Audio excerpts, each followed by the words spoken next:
திருமாவளவன் அரசியலில் பேசு பொருளாக அல்லது மையப்புள்ளியாக அப்படியே தொடர்ந்து சர்ச்சைகளை நீடித்துக் கொண்டிருக்க வேண்டும் என்று விரும்புவதாகத்தான் இத்தகைய செய்திகளை நான் பார்க்கிறேன். தன்னுடைய உயரத்துக்கு மீறி அவர் ஏதாவது ஒரு முடிவெடுப்பாரானால் இருக்கிறதையும் இழந்து விடுவார். இல்ல எல்முருகன் சொல்லும் போது சீமான் அந்த அளவுக்கு வரைந்து கட்டு வந்து பேச காரணம் என்ன சார்? நீங்க மட்டும் 2 முறை இணையமைச்சராகலாம், ஏன் மண்ணின் மைன் அவர் ஆகக்கூடாது? அவர் ஆகக்கூடாது என்று கையை பிடித்து யாரும் தடுக்கவில்லை. சார், இப்ப இந்த விஜயின் வருகையால் இங்க திமுக கட்சிகளை வந்து நிறைய டிமாண்ட் வைக்கிறாங்க கூட்டணி கட்சி சேர்ந்தவங்க. இதனால திமுக கூட்டணி வந்து உடையறதுக்கான வாய்ப்பு இருக்குன்னு எதிர்கட்சி தலைவர் எடப்பாடி சொல்றாரு. திமுக கூட்டணியில் விரிசல் ஏற்படும், ஆகவே மக்கள் தனக்கு வந்து ஓட்டு போட்டு விடுவார்கள் என்ற கற்பனை கோட்டையில் கட்டிக்கொண்டு அதில் அவர் சஞ்சாரம் செய்து கொண்டிருக்கிறார். இந்த தமிழ்நாடுன்றது ஒரு பெரியார் மண், திராவிட கொள்கை மட்டும்தான் கை தூக்கும், வேற எந்த கொள்கை கை தூக்காது. குறிப்பாக சனாதனம் இங்க வந்து கை தூக்கவே தூக்காதுன்றாரு. எதன் அடிப்படையில் அப்படி பேசுறாங்க? இந்த கோஷங்கள் எல்லாம் பெரியார் மண், ஈவேரா மண் என்று சொல்லுகிறார்கள். இது ஈவேரா மண் எல்லாம் இல்ல, சும்மா கதை விட்டுட்டு தெரியாதீங்க. ஈவேராக்கு 1000 ஆண்டுகளுக்கு முன்பாகவே சமூக நீதியும் சமத்துவத்தையும் நிலைநாட்டி காட்டியவர் ராமானுஜர். சாமானிய மக்களுக்கு ஒரு கேள்வி தோன்றியது, நம்ம திராவிடனா தமிழனா அப்படி ஒரு கேள்வி மக்களுக்கு தோன்றிடுச்சுல. சாமானிய மக்களுக்கு எல்லாம் யாருக்கும் தோணல. திருப்பதிக்கோ நெல்லூருக்கோ போய் நீ திராவிடம் தானேன்னு சொல்லி பாருங்க, வேலையை பாரியா வெண்ணன்னுவான்.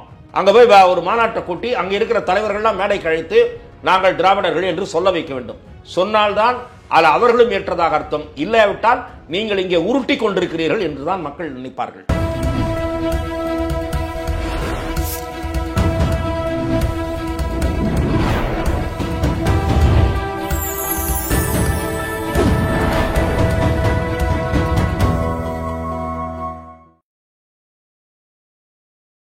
சேனல் 5 தமிழ் நேயர்களுக்கு வணக்கம். இன்றைய நேர்காணலில் நம்மோடு இணைந்திருப்பவர் மூத்த பத்திரிகையாளர் திரு துக்ளக் ரமேஷ் அவர்கள். வாருங்கள், அவரோடு பேசுவோம். சார் வணக்கம். சார் வணக்கம். சார், தமிழகத்தில் இந்த விசிகா அப்படின்ற கட்சி ஒரு கூட்டணி கட்சியாகவே ஒரு அங்கமாக வகித்து வந்தது. இப்போ பார்த்தீங்கன்னா விசிகாவின் தலைவர் திருமாவளவனை முதலமைச்சர் ஆக்குவதே எங்களோட லட்சியம் அப்படின்னு வன்னியரசு பேசியிருக்காரு. அது தமிழகத்தில் சாத்தியம்னு நீங்கள் நினைக்கிறீங்களா? அதாவது எளிய மக்களுக்கு ஆட்சியில் அதிகாரத்தில் அவர்களை கொண்டு வந்து நிறுத்துவது, அதுவும் நலிந்த பிரிவினர், ஒடுக்கப்பட்டவர்கள், இவர்கள் கையில் அதிகாரம் இருக்க வேண்டும். இதற்காகத்தான் இந்த இயக்கம் தொடங்கப்பட்ட லட்சியங்களில் அதுவும் ஒன்று என்று திருமாவளவனே வெவ்வேறு சமயங்களில் பேசியிருக்கிறார். அதை திரு வன்னியரசு அவர்கள் பட்டவர்த்தனமாக திருமாவளவன் அவர்களை முதலமைச்சராக்குவதுதான் எங்கள் லட்சியம், அவர் துணை முதலமைச்சராக வேண்டும் என்பதல்ல எங்கள் விருப்பம். துணை முதலமைச்சர் என்பது ஒரு அதிகாரமற்ற அல்லது அரசியல் சட்டப்படி அங்கீகரிக்கப்படாத ஒரு பதவி என்று சொல்லியிருக்கிறார். இவ்வாறு அவர் சொல்லுவது திரு உதயநிதி ஸ்டாலின் அவர்கள் துணை முதலமைச்சர் ஆகியிருப்பதை பகடை செய்வது போல இருக்கிறது. அது ஏன் இந்த கருத்தை அவர் வெளிப்படுத்தினார்? ஒருவேளை ஆதவ் அர்ஜுனா அவருடைய கட்சியைச் சேர்ந்த இன்னொரு நிர்வாகி, அவர் என்ன சொன்னார் என்றால், சினிமாவில் இருந்துவிட்டு 4 ஆண்டுகளுக்கு முன் அரசியலில் வந்தவர்கள் எல்லாம் துணை முதலமைச்சர் ஆகும்போது ஏன் திரும்ப ஆகக்கூடாது, திருமாவளவன் துணை முதலமைச்சர் ஆக வேண்டும், அதை நாங்கள் வலியுறுத்துவோம் என்று அவர் ஒரு கருத்தை சொன்னார். இவர் ஒருபடி மேலே போய் துணை முதலமைச்சர் என்பது அரசியல் சட்டப்படி அதிகாரம் இல்லாத பதவி, எங்களுடைய லட்சியம் என்பது திருமாவை முதலமைச்சராக்குவதுதான். நீங்கள் இது நடைமுறையில் இப்போதைக்கு சாத்தியமா என்று கேட்கிறீர்கள். எனக்கு தெரிந்து 2026 தேர்தலில் அது சாத்தியமே இல்லை. இப்போதைய விசிகாவின் நிலை என்ன? முதலில் அதை பார்க்க வேண்டும். நீங்கள் ஜனநாயகத்தில் முதலமைச்சர் பதவிக்கென்று வரையறுக்கப்பட்ட தகுதி என்னவென்றால், அவர் புத்தி சுவாதீனம், நல்ல புத்தி சுவாதீனம், அது புத்தி சுவாதீனத்தோடு இருக்க வேண்டும். புத்தி சுவாதீனம் இல்லாதவர் முதலமைச்சராக முடியாது. பெரும்பான்மை சட்டமன்ற உறுப்பினர்களை கொண்ட கட்சி, அதன் தலைவர் முதலமைச்சராக முடியும், இதுதான். அல்லது பெரும்பான்மை சட்டமன்ற உறுப்பினர்கள் யாரை ஆதரிக்கிறார்களோ அவர் முதல்வராக முடியும். ஆகவே விசிகா இன்றைக்கு அந்த நிலையில் இருக்கிறதா என்று கேட்டால் இந்த நிலையில் இல்லை. இன்றைக்கு இல்லை, 26 வந்து விடுமா கேட்டால் இல்லை. இன்றைக்கு என்ன நிலைமை? கடைசியாக என்ன நிலைமை? உங்கள் தேர்தல் நடந்த தேர்தலில் கடைசியாக நடந்த சட்டமன்ற தேர்தல் 2021 சட்டமன்ற தேர்தல். அந்த தேர்தலில் திமுக உங்களுக்கு எத்தனை இடத்தை கொடுத்தது? இப்போ நீங்கள் எத்தனை பேர் சட்டமன்ற உறுப்பினராக இருக்கீங்க? 4 பேரா? அந்த இடத்திலிருந்து நீங்கள் திடீர்னு முதலமைச்சராகி விட முடியுமா? அடுத்த தேர்தலில் நீங்கள் திமுக கூட்டணியில் இருந்தால் சென்ற முறை கொடுத்த இடங்களை விட ஒரு 2 இடம் கூடுதலாக கேட்டு வாங்க முடியுமே தவிர, அதை விட உங்களால் பெரிதாக என்ன சாதிக்க முடியும்? சரி, திமுக கூட்டணியில் இல்லை, உங்களுக்கு அதிமுக தூண்டில் போட்டுட்டு இருக்கு. அதிமுக மட்டும் உங்களை தூக்கி கொடுத்துருமா சீட்டை? நீங்கள் திமுக கூட்டணியில் இருந்ததை விட நாங்கள் இன்னொரு 4-5 இடம் கூடுதலாக தரோம்னு சொல்லுவோம் அதிமுக, அவ்வளவுதான். இல்லை திமுக இந்த முறை எவ்வளோ தரேன்னு சொல்லுதோ அதை விட ஒரு 4 சீட்டு கூட தரோம். ஏன்னா இன்றைக்கி அதிமுக காஞ்சி போயிருக்கு, ஆள் இல்லாமல் அவதிப்பட்டு இருக்கு. அதனால் இன்னொரு 4 சீட்டு தருவாங்க. மிஞ்சி போனால் 10 சீட்டு 12 சீட்டு. அதுக்கு மேலே உங்களுக்கு யார் தூக்கி கொடுத்துட போகிறாங்க? உங்கள் ஸ்ட்ரென்த்துக்கு எப்படி நீங்கள் துணை முதலமைச்சராகவே வர முடியும்? எந்த கட்சிக்கும் மெஜாரிட்டி இல்லைன்னா, உங்கள் கட்சி அந்த ஆட்சியை ஆதரிக்குதுன்னா உங்களுக்கு 2 மந்திரி பதவி தருவாங்க, இல்லை 1 மந்திரி பதவி தருவாங்க. அப்போ என்ன ஸ்ட்ரென்த்துன்றதை பொறுத்து. ஆகவே துணை முதல்வருக்கே இப்போதைக்கு வாய்ப்பு இல்லை. அப்புறம் தான் நீங்கள் முதலமைச்சர் பதவிக்கு போகணும். ஆகவே திருமாவளவன் முதலமைச்சர் என்பது அவர்களுக்கு ஒரு வேட்கையாக இருக்கலாம், ஆனால் அதற்கு வாய்ப்பு இல்லை. வேட்கை வேறு, வாய்ப்பு வேறு. நான் கனவு என்றெல்லாம் விமர்சிக்க விரும்பவில்லை. ஆனால் ராமதாஸ் கூறுகிறாரு, எங்கள் பக்கம் வந்தால் கண்டிப்பாக முதலமைச்சர். அவர் சொல்றாரு, சீமான் சொல்றாரு, திருமா ஏன் முதலமைச்சர் ஆகக்கூடாதா, நான் ஆதரிக்கிறேன் அவர் என்றாரு. எப்படி ஆதரிப்பார்? சீமான் நான் முதலமைச்சர் வேட்பாளர் இல்லை, அண்ணன் திருமாடா முதல்வர் என்று அவர் பக்கம் வராவிட்டால் சொல்லுவாரா? திருமா அவர் பக்கம் இல்லை சார், திமுக கூட்டணியில் தான் நீடிப்பார். எப்படி சொல்ல முடியும்? ஆக சீமான் அவருக்கு அழைப்பு விடுக்கிறார், இன்னொரு பக்கம் ராமதாஸ் அழைப்பு விடுக்கிறார். சரி, இவங்க அழைப்பை ஏற்று யாராவது ஒருத்தர் பக்கம் போறாருன்னு வச்சுங்க, அவங்களால இவர் ஆக்கிட முடியுமா? அவங்க என்ன அவ்வளோ பெரிய லீடரா? கிடையாது. ராமதாஸுக்கு என்ன ஸ்ட்ரென்த் இருக்கு? அவருக்கு டாக்டர் ஐயாவுக்கு வட மாவட்டங்களில் இருக்கு, அவ்வளவுதான். வட மாவட்டங்களில் ஒரு 30-40 தொகுதிகளில் அவர்கள் வாக்குகள் கணிசமாக இருக்கிறது. வன்னியர் சமூகத்தினுடைய வாக்கு 60 தொகுதின்னு சொல்றாங்க. 60ல் 60 தொகுதியின் டிசைடிங் ஃபேக்டர் கிடையாது. பல சமூகங்கள் இருக்கிறதுல வன்னியர் சமூகத்தினர் திக்லி பாப்புலேட்டட் டாமினேட்டடாக இருக்கிறது எத்தனை தொகுதிகள், அதுதான் பார்க்கணும். அப்படி பார்க்கும்போது ராமதாஸ் அவர்களால் அவர் ஆக்கிட முடியுமா? இல்லை ராமதாஸ் சொல்லி திருமாவளவன் முதலமைச்சர்னு போட்டுருவாங்களா? அப்படியே சாரசாரியாக கொத்து கொத்தாக கொண்டு வந்து போட்டுருவாங்களா அந்த கூட்டணிக்கு? ஆக இதெல்லாம் ஆசை காட்டுறது, ஆடை மாலை போட்டு கூட்டு போகிற மாதிரி இதெல்லாம் நடக்காது. திருமாவளவன் அரசனை நம்பி புருஷனை கைவிட்ட கதையாக ஆகிடும். இவங்களை நம்பிட்டு ஏதாவது முடிவெடுக்க போய் தன்னுடைய உயரத்துக்கு மீறி அவர் ஏதாவது ஒரு முடிவெடுப்பாரானால் இருக்கிறதையும் இழந்து விடுவார். அதுதான் நடக்கும்.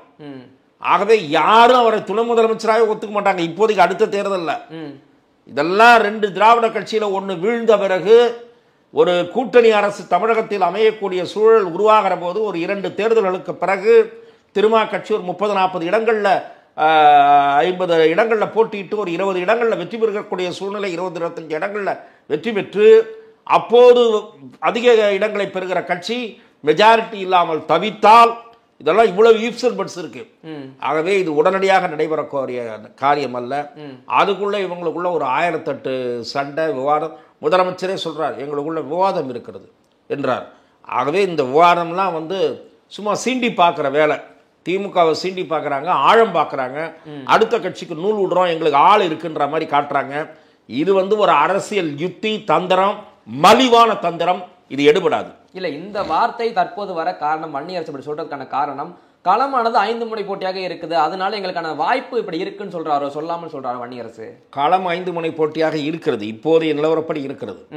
26இல் அப்படித்தான் வரப்போகிறதா என்பதை நாம் பொறுத்திருந்து பார்க்க வேண்டும். இப்போதைய நிலைப்படி திமுக ஒரு அணி, அதிமுக ஒரு அணி, பாரதிய ஜனதா ஒரு அணி, நாம் தமிழர் ஒரு அணி, புதிதாக வரப்போகிற விஜய். ஆக இப்படி இருக்கிறது. இதில் ஏதாவது 2 ஃபேக்டர் சேருதா, சேரப்போகிறது இல்லையா? அப்படியே சேரலன்னு வச்சுங்க, திருமாவுக்கு என்ன ஆப்ஷன் இருக்குது நான் கேட்குறேன். திமுக விட்டா 2 ஆப்ஷன் தான் இருக்குது, ஒன்று விஜய் இல்லைன்னா அதிமுக. இந்த 2 ஆப்ஷன்லையும் நான் கேட்குறேன், விஜய் அவர் முதல்வர், திருமா துணை முதல்வர் அப்படின்னு கூட்டணி போடுறாங்கன்னே வச்சுங்க. திருமா துணை முதல்வர், விஜய் முதல்வர் அப்படின்னு கூட்டணி போடுவதாக இருந்தாலும் அதற்கு மக்கள் முழுமையாக ஆதரவை தந்துவிட போகிறார்களா? உங்களிடம் இருப்பது 3-4, விஜயிடம் வரலாம் என்ற அரசியல் விமர்சகர்கள் கணிப்பது 6-10% வச்சுட்டு இவங்க 2 பேரும் ஆட்சி அமைச்சிருவாங்களா? ஆகவே இது நடக்காத காரியம். சும்மா வாய் பேச்சு, வெட்டி பேச்சு, பொழுதுபோக்குவதற்கு, விவாதம் நடத்துவதற்கு தான் இது உதவுமே தவிர இது நடக்காத கேஸு, இது நடக்கப் போவதில்லை. கனவு காணுவதற்கு உரிமை இருக்கிறது என்று நான் சொல்ல விரும்பவில்லை. ஆனால் அவர்கள் தொண்டர்களை உற்சாகம் வைத்திருக்க இது உதவலாம். அதற்கு மேல் இதற்கு வாய்ப்பில்லை என்பதுதான் என்னுடைய பார்வை. இல்லை, திருமா அவர்களை பார்த்தீங்கன்னா தாழ்த்தப்பட்ட மக்களுக்கான தலைவர் அப்படின்னு தோற்றம் இருக்குது. ஆனால் எல்முருகன் அவர்கள் இவர் தாழ்த்தப்பட்ட மக்களுக்கான தலைவரே அல்லன்னு ஓப்பனாக பேசுறாரு. எதன் அடிப்படையில் சொல்றாரு? திரு எல்முருகன் அவர்கள் ஒரு காட்டமான விமர்சனத்தை முன்வைத்திருக்கிறார். அதற்கான காரணத்தை அவரே கூறியிருக்கிறார். திராவிட முன்னேற்ற கழகத்தினுடைய ஆட்சியில் தாழ்த்தப்பட்ட சமூகத்தினருக்கான ஒதுக்கீட்டில் அருந்ததி இருக்கின்ற ஒரு 3% ஒதுக்கீடு உள் ஒதுக்கீடு தரப்பட்டது. அந்த உள் ஒதுக்கீட்டை எதிர்த்தவர் நீதிமன்றம் நாடியவர் திருமாவளவன். ஆகவே அவருக்கு என்ன அக்கறை இருக்கிறது? ஒடுக்கப்பட்ட மக்களின் ஒரு பிரிவினர் தான் அருந்ததியினர். அந்த சமூகத்தினருக்கு எதிராக போனவர் திருமாவளவன் என்று அவர் சொல்லியிருக்கிறார். அதற்கு திருமாவளவன் கூறியிருக்கிற பதில் ஏற்றுக்கொள்ளும்படி இல்லை. ஆகவே அருந்ததி சமூகத்தினர் எதிராக திருமாவளவன் செயல்பட்டார் என்பது அவர் முன்வைத்திருக்கக்கூடிய விமர்சனம். திருமாவளவன் அதற்கு ஏற்றுக்கொள்ளும்படியான பதில் சொல்லவில்லை. அம்பேத்கர் எல்லோரும் ஒன்றாக இருக்க வேண்டும் என்று சொன்னார் என்று ஏதோ ஒரு காரணத்தை கூறியிருக்கிறாரே தவிர, இதற்கிடையில் திமுக இதில் தலையிட்டு அது ஒரு கருத்து, அவர்கள் ஒரு கருத்து சொன்னார்கள். அருந்ததியினருக்கு நாங்கள் அமைச்சர் பதவி கொடுத்தோம் என்று மத்திய அமைச்சராகவே திரு முருகன் அவர்களை ஆக்கியிருக்கிறார்கள். ஆகவே இத்தகைய வாத பிரதிவாதங்களில் திருமாவளவன் அதே போல் இன்னொரு கேள்வியும் எழுப்பப்படுகிறது. திருமாவளவன் திமுகவிடம் 6 சீட்டு வாங்கினார். ஒரு வன்னியருக்கு சீட்டு கொடுத்திருக்கிறார், ஒரு இஸ்லாமியருக்கு சீட்டு கொடுத்திருக்கிறார். ஏன் அருந்ததியருக்கு கொடுக்கவில்லை? ஆகவே என்ற கேள்வியும் எழுப்பப்படுகிறது. இதற்கெல்லாம் அவரிடம் பதில் இல்லை. திருமாவளவன் தரப்புக்கு பல முனைகளிலிருந்து எதிர்கேள்விகள் வருகின்றன. ஆதரவாக 1-2 குரல்கள் வந்திருக்கின்றன. திருமாவளவன் அரசியலில் பேசு பொருளாக அல்லது மையப்புள்ளியாக அப்படியே தொடர்ந்து சர்ச்சைகளை நீடித்து கொண்டிருக்க வேண்டும் என்று விரும்புவதாகத்தான் இத்தகைய செய்திகளை நான் பார்க்கிறேன். இல்லை, சொல்லும்போது சொன்னீங்க வன்னியருக்கு சீட்டு கொடுத்தாரு, இஸ்லாமியருக்கு சீட்டு கொடுத்தாரு, அருந்ததியருக்கு சீட்டு கொடுக்கல. இதன் அடிப்படையில் இவர் பட்டியலின மக்களை ஒரே பார்வையில் பார்க்கிறாரா, இல்லை தேவேந்திர குல வேளாளர் அருந்ததியன் தனித்தனியாக பிரித்து ஒரு பார்வையில்? இல்லை, பட்டியலின சமூகத்தினருக்கு அவர் எந்த அளவுக்கு முழுமையாக பிரதிநிதித்துவப்படுத்துகிறார் என்பதில் மாற்று கருத்து இருக்கு. அப்படி இருந்தால் எல்லா தலைவர்களும் ஒரே அணியில் இருக்கணுமே. ஏன் டாக்டர் கிருஷ்ணசாமி தனியாக செயல்படுகிறார்? ஏன் ஜான் பாண்டியன் தனியாக செயல்படுகிறார்? ஏன் திரு சேக்கூர் தமிழரசன் நீண்ட பழுத்த அனுபவம் உடையவர், அவர் ஏன் திருமா தலைமையை ஏற்கவில்லை? இதற்கெல்லாம் விடை தேவை.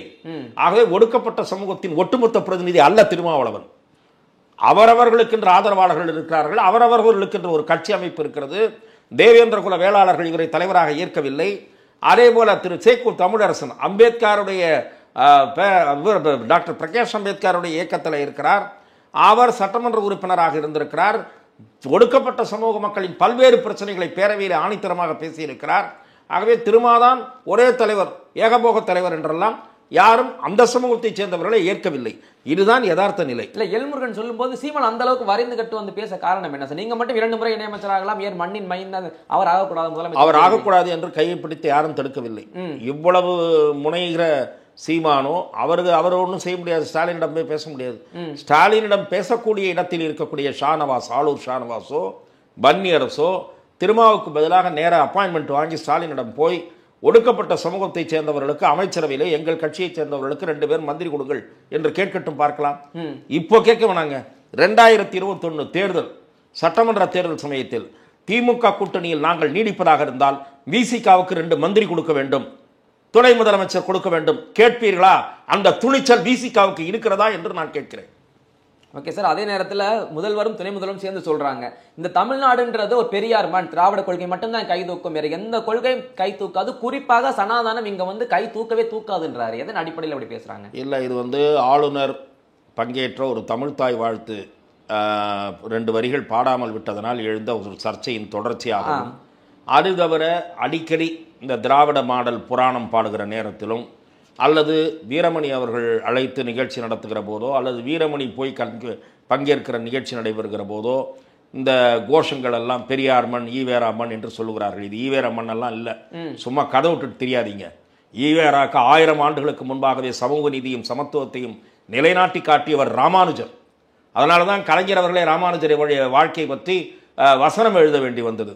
உங்க ஈவேரா சாதிக்கிறதுக்கு முன்னாடியே சாதித்தவர் ராமானுஜர். உங்க ஈவேரா ஒன்றும் சாதிக்கல. ஈவேரா பேச்செல்லாம் எடுத்தீங்கன்னா நிறைய முரண்பாடுகள் இருக்கும். ராமானுஜரை ஜாதிகளை போட்டு அடைக்க இல்ல, ஈவேராவை இவ்வளவு பேசுகிறார்களே, தமிழ்தாய் வாழ்த்தை பத்தி ஈவேரா என்ன சொல்லியிருக்காரு தெரியுமா? மட்டமா சொல்லியிருக்காரு. நான் உங்களுக்கு அதை படித்து காட்டுகிறேன். ஈவேரா தமிழ்தாய் வாழ்த்தை பத்தி சொன்னது, கடவுள் வாழ்த்துக்கு இவர் ஈவேரா எதிர்ப்பு தெரிவித்த உடனே தமிழ்தாய் வாழ்த்துன்னு கொண்டு வந்தாங்க. ஒரு முட்டாள்தனத்துக்கு பதில் இன்னொரு முட்டாள்தனமா அப்படின்னு கேட்டவர் ஈவேரா. இதாச்சா? அதை விட இவங்க மொழி, எங்கள் மொழி பெருமை, அப்படியாக்கும் இப்படியாக்குன்றாங்களே, தமிழ் காட்டு மிராண்டி மொழி, திருவள்ளுவரை பற்றி, திருவள்ளுவர் உட்பட பல புலவர்கள் பொய்யர்கள் என்றெல்லாம் ஈவேரா பேசியது தேதி வாரியாக இருக்கிறது. இது தவிர இவங்களை திமுகவை பற்றி தான் அவர் சொன்னது. ஏன்னா 67 இவங்க கருத்து வேறுபாடெல்லாம் தலை தூக்கி திமுக உருவாகுது. அப்போ தான் பெரியார் சொல்கிறாரு, நமது நாட்டில் 67 ஆட்சிக்கு வராங்க. திமுக அதற்கு முன் 49 வருது. 67 ஆட்சிக்கு வராங்க. 67 ஆட்சிக்கு வரப்போ தான் ஈவேரா சொல்கிறார், நமது நாட்டில் வேறு வழியில் பிழைக்க முடியாதவர்கள் தமிழின் பெயரால் பிழைக்க துடிக்கிறார்கள்.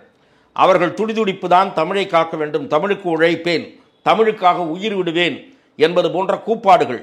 இதில் மற்ற மக்கள் சிக்குண்டு ஏமாந்து விடக்கூடாது. இது ஆதாரம் விடுதலை 16/3/1967. இது ஒரு பக்கம் இருக்கட்டும். இதை தவிர நிறைய சொல்லியிருக்காரு. கண்ணகி மடப்பென்றாரு, சிலப்பதிகாரம் ஒரு குப்பைன்றாரு, திருவள்ளுவர் ஒரு பொய்யன்றாரு, தமிழ் காட்டுமிராண்டி மொழின்றாரு. இப்படி ஏராளமாக ஈவேரா சொல்லியிருக்கிறார். அப்படி ஈவேரா சொன்னதையெல்லாம் திமுக ஏற்கிறதா? இந்த கருத்துக்களை நாங்கள் பாதி ஏற்றுக்கிறோம் பாதி ஏற்றுக்கிறோம்னாலும் சொல்லி தொலைங்க. ஈவேராவுடைய இந்த அபிப்பிராயங்களை பற்றி அப்படியே அவர் பகுத்தறிவு பகலவன் ஒளிவிடுகிற குழகோலன்றீங்களே, அவர் இப்படிலாம் உளறியிருக்காரு, இல்லை இப்படி சொல்லியிருக்காரு. அதுக்கு உங்கள் கருத்து என்னன்றத திமுக சொல்லணும். சொல்லிட்டு இது ஈவேரா மண்ணுன்னு சொல்லுங்க, என்ன மண்ணுன்னு சொல்லுங்க, என்ன சொன்னாலும் எடுபடாது. ஏன்னா ஈவேரா காலம் பூரா நாத்திக பிரச்சாரம் பண்ணார். கடவுள் இல்லை, கடவுளை நம்புகிறோம், முட்டாள்னாரு. கோயில் உள்ள பிரதோஷத்தன்னைக்கு நுழைய முடியாத அளவுக்கு பல்லாயிரக்கணக்கான மக்கள் வர்றாங்க. எந்த சிவன் கோயிலில் போய் பார்த்தீங்கன்னாலும் அதை விட கிரிவலம் லட்சக்கணக்கான மக்கள் கிரிவலம் போறாங்க. என்ன திமுக காரங்களே நூற்றுக்கணக்கானவர்கள் ஆயிரக்கணக்கானவர்கள் சபரிமலைக்கு போறாங்க. என்ன ஈவேரா கிழிச்சாரு பகுத்தறிவு பிரச்சாரத்தில்? எத்தனை பேரை மாத்திட்டாரு? ஈவேரா வழி வந்தவர்களே யாரும் அவர் சொன்ன அந்த கடவுள் மறுப்பு கொள்கையை நிராகரித்து விட்டார்களே. நிராகரிப்பு தானே இது, புறக்கணிப்பு தானே இது. ஆகவே ஈவேரா கடவுள் மறுப்பு கொள்கை படுதோல்வி. அதை தவிர தமிழை பத்தி பேசுனதுக்கெல்லாம் திமுக பதில் சொல்லிட்டு அப்புறம் ஈவேரா மண்ணுன்னு சொல்லலாம். இல்ல ஆளுநர் நிகழ்ச்சியில் 2 வரி விட்டதுக்கே அவ்வளவு குரல் கொடுத்தவங்க பெரியார் அந்த தமிழ் தாய் வாழ்த்தை பார்த்து, ஏன் உங்க தமிழ் தாய் வாழ்த்துக்கு வாழ்த்து பாடவில்லை என்றால் கொம்பு முளைத்து விடுமா அப்படின்லாம் கேட்டாரு. அதை கேட்ட மௌனம் காக்குறாங்களே ஏன் சார்? அதுக்கு பதில் சொல்ல முடியாது. இந்த மாதிரி நிறைய வரும். இதுக்கு பதில் சொன்னாருன்னா அடுத்தடுத்து வரும். திருக்குறளை பத்தி சொன்னது வரும், சிலப்பதிகாரத்தை பத்தி சொன்னது வரும், ஒவ்வொன்றா வரும். அதே போல திரு சோ அவர்கள் சொன்னாரு, கம்யூனிஸ்டை பத்தி ஈவேரா என்ன சொன்னாரு, அதை திமுக இப்போது ஏற்கிறதா? காங்கிரஸை பத்தி ஈவேரா என்ன சொன்னாரு? திமுக காரங்களை பத்தி என்ன சொன்னாரு? கண்ணீர் துளிகள்னு சொன்னதில்ல. கட்சி விட்டு போனது காரணமே இவங்களுக்கெல்லாம் பதவி இல்லாம இருக்க முடியல, பதவி வெறின்றத மறைமுகமா சொல்றாரு. இவங்களெல்லாம் பதவி இல்லாம இருக்க முடியாம போனவங்க தான்றாரு ஈவேரா. ஆகவே ஈவேரா சொன்ன எல்லா கருத்துக்களையும் ஏற்கிறார்களா? என்னென்ன கருத்தை சௌகரியமா ஏத்துக்கிறோம், என்னென்ன கருத்தை சௌகரியமா ஏத்துக்கல அப்படின்றதையாவது இவர்கள் முதலில் சொல்ல வேண்டும். சார், இப்ப தற்போது நடந்த இந்த விவாதங்கள் அடிப்படையில் சாமானிய மக்களுக்கு ஒரு கேள்வி தோன்றியது. நம்ம திராவிடனா தமிழனா அப்படி ஒரு கேள்வி மக்களுக்கு தோன்றிடுச்சுல. சாமானிய மக்களுக்கு யாருக்கும் தோணல. இவங்க போட்டு இஷ்டத்துக்கு அரசியல் பண்றது உணர்ச்சி அரசியல். திமுக நடத்துவது மலிவான உணர்ச்சி அரசியல், மொழியின் பெயரால் நடத்துகிற உணர்ச்சி அரசியல். இங்கே இருக்கிற மக்களில் 90% பேர் தாங்கள் இந்தியர்கள் என்பதில் தான் பெருமை கொள்கிறார்களே தவிர வேறு எந்த வகையிலும் பெருமை கொள்ளவில்லை. இனத்தின் பெயராலும் மொழியின் பெயராலும் மக்களை ஏமாற்ற முயற்சிக்கிறார்கள். இதுதான் நடந்துட்டு இருக்கு. நீங்க தமிழ்நாட்டு பார்டரை தாண்டி திருப்பதிக்கோ நெல்லூருக்கோ போய் நீ திராவிடம் தானேன்னு சொல்லி பாருங்க, வேலையை பாரியா வெண்ணன்னுவான். அவன் ஆந்திராக்காரன் மனதேசம் அப்படின்னு பெருமையா பேசுறான். தெலுங்கர்கள், மலையாளிகள், கேரளாக்காரர்கள் என்பதில் தான் பெருமை கொள்ளுகிறார்கள். கனடியர்கள் அதே போலதான். யாரும் திராவிடன்னு போட்டிக்கிறது இல்லை. இவங்க ஒருத்தர் தான் அந்த பீத்தல் பெருமை எல்லாம். யாரும் மற்றவங்கள்லாம் அதை ஏற்கவில்லை, நிராகரிக்கிறார்கள். பிற மாநிலத்தவர்கள் இவர்கள் திராவிடர்கள் என்று சொல்லுவதை ஏற்கவில்லை. அப்படி ஏற்பதாக இருந்தால் இவர்கள் நிரூபிக்க வேண்டும். அங்க போய் ஒரு மாநாட்டை கூட்டி அங்க இருக்கிற தலைவர்கள்லாம் மேடை கழித்து நாங்கள் திராவிடர்கள் என்று சொல்ல வைக்க வேண்டும். சொன்னால்தான் அது அவர்களும் ஏற்றதாக அர்த்தம். இல்லாவிட்டால் நீங்கள் இங்கே உருட்டி கொண்டிருக்கிறீர்கள் என்றுதான் மக்கள் நினைப்பார்கள். ஓகே சார், இப்படி திராவிடம் பெரியார் பேசிக் கொண்டிருக்கிற நேரத்தில் விஜய் அவர்கள் மாநாடு நடத்த போகிறார். அவர் ஒரு பக்கம் பெரியாரின் கொள்கைகளை தூக்கி பிடிக்கிறார், அப்படி பிளெக்ஸ் கூட கட்டவுட்லாம் வைக்கிறாங்க, அதில் பெரியாரும் இடம்பெற்று இருக்கிறாரு. இப்போ இந்த தமிழக வெற்றி கழகத்தின் மாநாடு எந்த மாதிரியான தாக்கத்தை ஏற்படுத்த போகுது? அதாவது இதுக்கு ஒரு பெரிய ஹைப் கொடுக்கப்படுகிறது. அவர் ஒரு முன்னணி நடிகர், உச்ச நடிகராக இருக்கக்கூடிய சூப்பர் ஸ்டார் ரஜினிகாந்த் அவர்களுக்கு அடுத்த இடத்தில் இருக்கக்கூடியவர் என்கிற காரணத்தால் ஒரு ஹைப் கொடுக்குறாங்க மீடியா. மீடியாவினுடைய ஹைப்பிலேயே வண்டி ஓட்டுகிறார் விஜய். இன்னும் ஒரு கொள்கையை அறிவிக்கல, கொடிக்கு இன்னும் விளக்கம் சொல்லலை, அவர் திட்டம் என்னன்னு தெரியல. அதுக்குள்ளே இவங்க விஜயை பற்றி எல்லோரும் விவாதிக்கிறார்கள், கணிக்கிறார்கள், விஜய் என்ன செய்ய போகிறார் என்று பார்க்கிறார்கள். இவங்களா எழுதிட்டு இருக்காங்க, உருட்டிட்டு இருக்காங்க மீடியாவில் உட்காந்து. மக்கள் யாரும் அப்படின்னா விஜய் எப்போ வரப்போறாரு, இந்த தமிழ்நாட்டில் பாலாரம் தேனாரம் ஓடுறதுக்கு அவர் என்ன செய்ய போறாரு அப்படின்னு யாரும் காத்துட்டு இல்லை. எல்லா அரசியல்வாதிகளை மாறியும் இவரும் தான் உருட்ட போறாரு. என்ன புதுசாக சொல்ல முடியும்? இவர் அவருடைய இதுவரை இருக்கிற அறிக்கையை எடுத்து பாருங்க. இவங்கெல்லாம் என்ன உருட்டிட்டு இருக்காங்களோ அதே தான் அவரும் சொல்லிட்டு இருக்காரு. மத சார்பற்றது, சமூக நீதி, இதே சொல்லி காலத்தை ஓட்டுறாங்க இவங்க எல்லாரும். அதே தான் அவரும் சொல்ல போறாரு. புதுசாக எதுவும் சொல்ல போறது இல்லை. சினிமா ஆக்டர் விஜயகாந்தை விட நல்லவர்னு பேர் எடுத்தவரான்னு கிடையாது. இனிமே தான் பார்க்கணும். விஜயகாந்த் நல்லவர், ஏழைகளுக்கு உதவக்கூடியவர்னு பேர் எடுத்தவர். அந்த விஜயகாந்த் அவர்களே வெற்றி பெறல. முதல் 8% ஓட்டு தான் வாங்கினார். இவர் அந்த 8 தொடுவாரான்றதே சந்தேகம். ஆகவே விஜய் ஒரு மாநாடு நடத்தி அப்படியே தமிழக அரசியல் திரும்பி விடும் என்று நான் நினைக்கவில்லை. இல்லை சார், இதில் கூட்டணியின் பலம் விஜய் ஆடுறதுக்கு எந்த அளவுக்கு வாய்ப்பு இருக்குன்னு நினைக்கிறீங்க? இல்லை, விஜய் வருகிற கூட்டத்தை பார்த்து அல்லது அவர் என்ன சொல்ல போகிறார் என்பதை பார்த்து, கவர்ச்சிகரமான வாக்குறுதிகள் எதையாவது தருகிறாரா என்பதை பார்த்து யாராவது சேர வருவாங்கன்னு அதுக்கு முன்னாடியே சில பேர் கம்பி கட்டுற கதையெல்லாம் சொல்லிட்டு இருக்காங்க சில மீடியாவில். அவங்களா எழுதுறாங்க. சார் இங்கே உட்காந்துக்கிட்டே என்ன தெரியுமா, பல நடிகர்கள் போகிறார் அவர் கட்சிக்கு. திமுக அதிமுகவுடைய முன்னணி தலைவர்கள் போகிறாங்க. என்ன பைத்தியமா பிடிச்சிருக்கா அவங்களுக்கு? ஜெயிக்க போகிற கட்சியை விட்டுட்டு ஜெயிக்கமா தேருமானு முதல் எலெக்ஷன்லேயே முடிவு பண்ண முடியாத ஒரு கட்சியில் போய் எதற்காக அவர்கள் சேர வேண்டும்? மக்கள் இதெல்லாம் சிக்குண்டு விட மாட்டார்கள். மக்கள் தெளிவாகத்தான் அரசியல் ரீதியாக முடிவெடுப்பார்கள் என்று நான் பார்க்கிறேன். சார், இப்போ இந்த விஜயின் வருகையால் இங்க திமுக கட்சிகளை நிறைய டிமாண்ட் வைக்கிறாங்க கூட்டணி கட்சி சேர்ந்தவங்க. இதனால திமுக கூட்டணி உடையறதுக்கான வாய்ப்பு இருக்குன்னு எதிர்கட்சி தலைவர் எடப்பாடி சொல்றாரு. இல்லை, திராவிட முன்னேற்ற கழக கூட்டணியில் விடுதலை சிறுத்தைகள் கட்சிக்கோ அல்லது கம்யூனிஸ்ட் கட்சிக்கோ, மார்க்சிஸ்ட் கம்யூனிஸ்ட் கட்சிக்கோ, இந்திய கம்யூனிஸ்ட் கட்சி எந்த அதிருப்தியும் இருப்பதாக எனக்கு தெரியல. மார்க்சிஸ்ட் கம்யூனிஸ்ட் கட்சிக்கோ சில அதிருப்திகள் இருக்கத்தான் செய்கின்றன. அவ்வப்போது சில பிரச்சனைகள் தலை தூக்குகின்றன. அதற்கு உடனடியாக தீர்வு காணப்படாமல் காலதாமதமாக தீர்வு காணப்படுகிறது. அந்த பிரச்சனைகளை உடனுக்குடன் அட்ரஸ் செய்வதில்லை என்கிற குறை இருக்கிறது. ஆனால் நேற்றைய தினம் முதலமைச்சர் அவர்கள் கூறியிருப்பது போல அவர்கள் பாரதிய ஜனதா எதிர்ப்பு நிலையிலே ஒன்றுபட்டிருக்கிறார்கள். காங்கிரஸ் அதிலே முக்கியமான கட்சியாக, உறுப்பு கட்சியாக இருக்கிறது திமுக கூட்டணியில். காங்கிரஸிடம் ஒரு மாற்று சிந்தனை வருகிற வரை கம்யூனிஸ்ட் அதற்கு மாறான முடிவை எடுக்கும் என்று நான் கருதவில்லை. ஏனென்று சொன்னால், காங்கிரஸும் திமுகவும் அப்படியே இந்த கூட்டணி தொடரும் என்று முடிவெடுத்து விட்டால் இவர்கள் வெளியே போய் அதன் காரணமாக இவர்கள் போய் சேர்கிற அணிக்கு சிறுபான்மை வாக்கு கிடைக்காது. திமுகவும் காங்கிரஸும் இருக்கிற இடத்தில் தான் சிறுபான்மை மக்கள் பல்காக ஓட்டு போடுவார்கள். வேற மற்றவங்களுக்கு கிடைப்பது சொற்பமான வாக்குகள் தான். அதாவது சிறுபான்மை மக்கள் ஒரு 100% வடிவமைத்து கொண்டால் பிற கட்சிகளுக்கு கிடைப்பது ஒரு 5% தான். நான் அது ஒரு 100%ல 5%. ஆகவே 20இல் ஒரு பகுதி தான் மற்றவர்களுக்கு போகும்.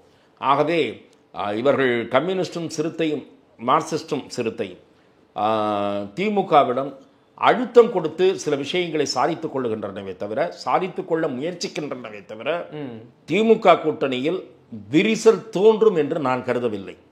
கூடுதலாக சில தொகுதிகளை விட்டு கொடுத்து திமுக இந்த கூட்டணியை தக்க வைத்துக் கொள்ளத்தான் முயற்சிக்கும். திமுகவுக்கும் தெரியும் இப்போது அதிமுக ஏதாவது ஒரு கட்சி வராதா என்று அலைவாய்ந்து கொண்டிருக்கிறது என்பது திமுகவுக்கும் தெரியும். ஆகவே தன்னிடம் இருக்கிற ஒரு கட்சியை வெளியே விட்டால் அது ஒரு ரிஸ்க். அது அதிமுக பக்கமும் விஜய் பக்கமும் போய்விடும் என்பது திமுகவுக்கும் தெரியும்.